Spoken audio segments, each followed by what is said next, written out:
रिया चक्रवर्ती को Bombay high court से जमानत मिल चुकी है। उन्हें कई दिन तक बायखला जेल में रखा गया, लेकिन अब रिया आज़ाद है। वो वापस अपने घर लौट आई है। ये वक्त उनके लिए वाकई मुश्किल रहा होगा। एक सेलिब्रिटी होने के बाद इस तरह के हालात में रहना आसान नहीं है। अब रिया के लिए ये सब कितना मुश्किल था, आप इस बात का अंदाज़ा रिया के वकील सतीश मानशिंदे की बातों से लगा सकते हैं।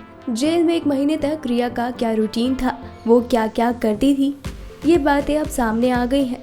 रिया के वकील सतीश मानशिंदे ने बताया है कि रिया ने आखिर जेल में अपना समय कैसे बिताया। सतीश मानशिंदे ने एक इंटरव्यू में रिया को बंगालन बागिन बताया और कहा कि अपनी छवि को ठीक करने के लिए बंगाल की बागिन वापस लड़ेगी। जेल में रहने के दौरान रिया ने खुद को काफ़ी सकारात्मक रखने की कोशिश की।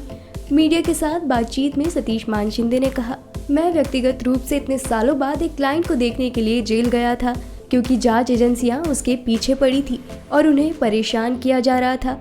मैं ये देखना चाहता था कि वो जेल के अंदर किस स्थिति में रह रही थी। ये देखना मेरे लिए सुखद था कि वो जेल के अंदर अच्छे से रह रही थी। वो जेल में खुद की देखभाल करती थी। वो खुद के और जेल के कैदियों के लिए योगा क्लासेस संचालित करती थी और जेल में कैदियों को योगा सिखाया करती थी।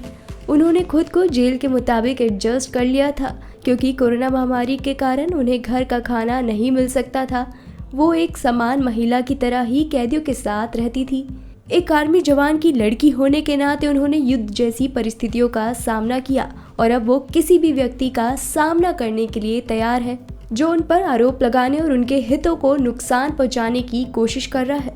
वकील ने मीडिया के एक हिस्से को लताड़ लगाते हुए कहा कि रिया उन सभी बेवकूफ़ों से लड़ेगी जो उनकी छवि को खराब करने वाले बेशर्म लोग मेरे इंटरव्यू के लिए मेरे ऑफिस के बाहर लाइन लगा रहे हैं।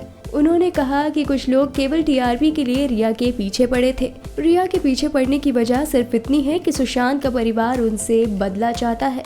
मैं शुरू से कहता आ रहा हूँ कि सीबीआई, एनसीबी और ईडी रिया के पीछे इसलिए पड़ी है क्योंकि वो सुशांत सिंह राजपूत की प्रेमिका थी, वो लिव इन पार्टनर थी।